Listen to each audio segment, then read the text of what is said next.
Hi, my name's Kim and I'm a Stampin' Up demonstrator, and I'm going to bring you today a really quick tutorial on how to make this really fun fancy fold card. I'm actually not entirely sure if it's got a name, so if it has, can you put pop a comment under the video just so I know what it's called.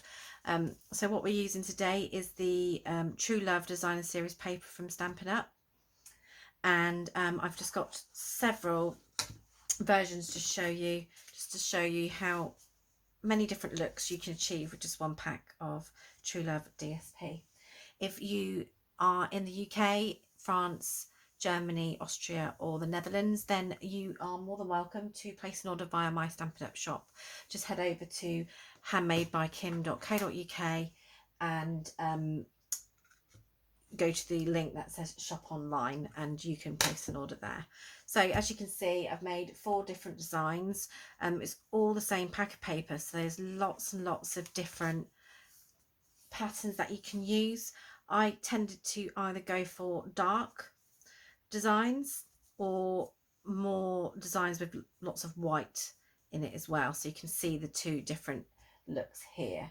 And then I've just done a little bit of fussy cutting for the flower, which is going to be quite fun to do. So I've got all my bits and pieces pre-done, and I'm just going to talk you through the steps on how to assemble this card.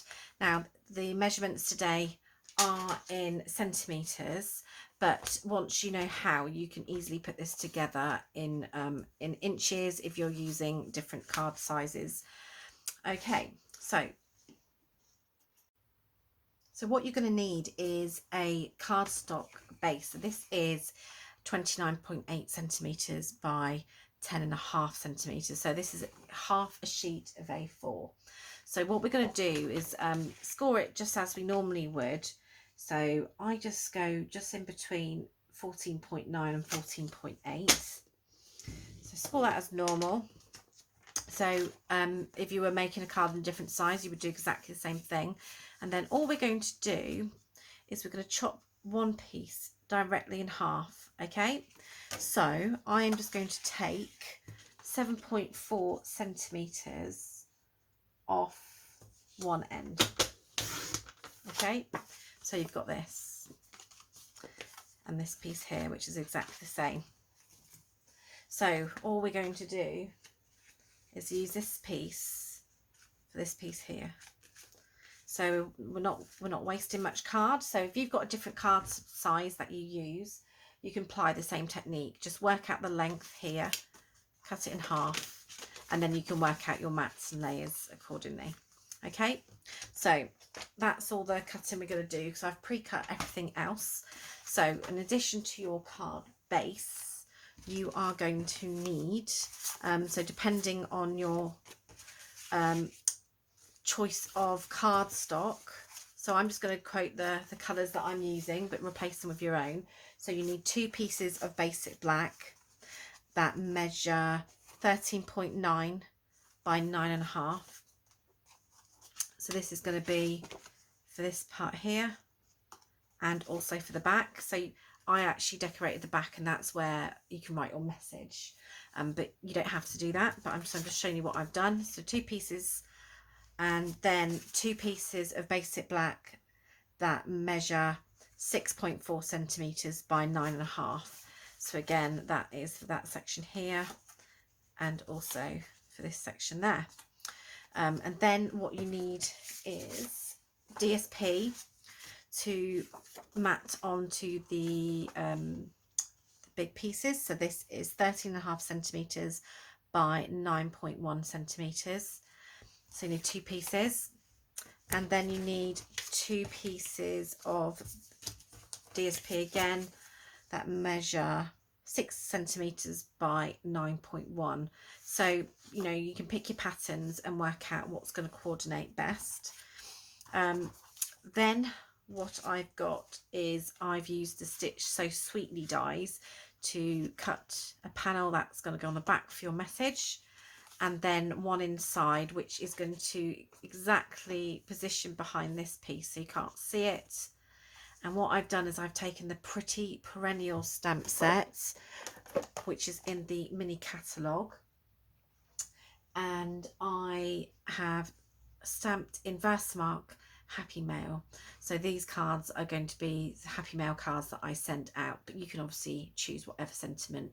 So I have actually gone for, I've chosen not to put a sentiment on the front. I am denied about this for a while because I've designed these a couple of weeks ago, and it's been one of those where you think, do I or don't I? And I decided not to. I think it looks great as it is, and then inside it's got the sentiment. I also spent quite a lot of time umming and ahhing about whether I should colour in the flowers. And so again, if you're going to use that DSP, you could do, or you could just leave it black and white. I do think black and white looks really striking, and it's nice just for a change. So I'm just going to leave them as they are. Okay, so what I'm going to do is I'm just going to speed up, and I'm just going to stick all this bit together and just show you how it's done. Before I actually glue it down, I am just going to check that I'm happy with the contrast. So as you can see, I'm just sat there deliberating which way round to do it. So I really wanted to use the polka dot there. And see, I don't think that goes. And I think this is going to be too much flower on flower. So I don't think that goes either.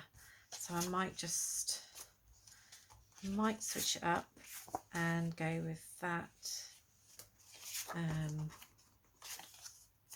this here, and then may do that. Actually, change my mind. Oops, let's do the polka dot. Okay, I'm gonna go with that.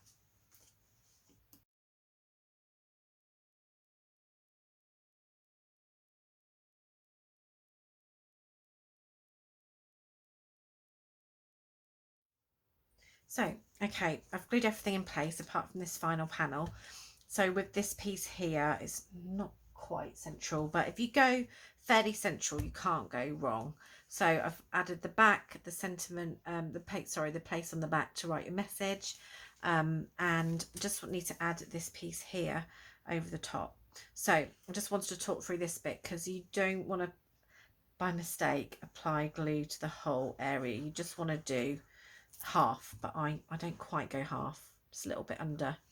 And then you just want to try and center it. So think about the width here and the width there as a whole. And then just hold it in place. Okay, there we go. So now what we need to do is the final bit of decoration. So I'm just going to fussy cut the flower. So fussy cutting isn't all that bad. You do need a little bit of patience. I'm going to speed this up so you're not watching me do the whole thing. But what I would say is I really do feel that leaving a little white border around gives the image a much better look. It's so much better than cutting right to the black line, but obviously that's entirely up to you. So I'm just going to fussy cut this one, and then we'll position that in place.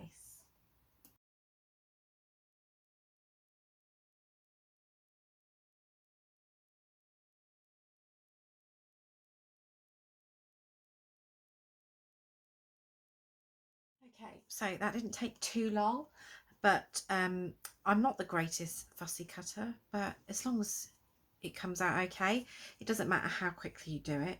Sometimes I just go back in if there's a little bit I'm not too happy about. But what I generally do is when we've got a great DSP like this, so obviously some DSPs you've got dies that cut it out, but this one there's so many different patterns you couldn't possibly have all the different dies that to cut out the different shapes. What I do is I just I take them down to the sofa, and there's a good TV program on in the evening, and I'll just sit there and I'll fussy cut and just do a whole batch at once. So okay, so what I'm going to do now is just position that, and I think it just adds just what that card needs. I think it's perfect. If you don't have this DSP, obviously you can decorate your card however you like. I'm just going to quickly make sure I don't put glue on the areas that are coming off the offer section, but it's just a really nice idea of how to really show all the great different patterns this DSP offers. It's so cool. There's so many cool striking patterns, but then some really lovely floral ones too. I've got a few projects coming up using the same paper. In fact, one would have already been, I think. Yes, one would have already been. And I'll probably have another one coming up after this one as well. So here we have our fun fold card. Like I said, if you know the name of this fold, pop it in the comments, please. I'm desperate to know. I've had a good look around and I can't find it anywhere. I hope you like the video. Like I said, if you need any products, if you're in the UK, France, Netherlands, Australia or Germany, not Australia, Austria or Germany, do head over to www.handmadebykim.co.uk and shop online with me. Now, I've also got lots of projects on there, lots of inspiration, so do pop by, say hello and subscribe. Thank you very much. Goodbye.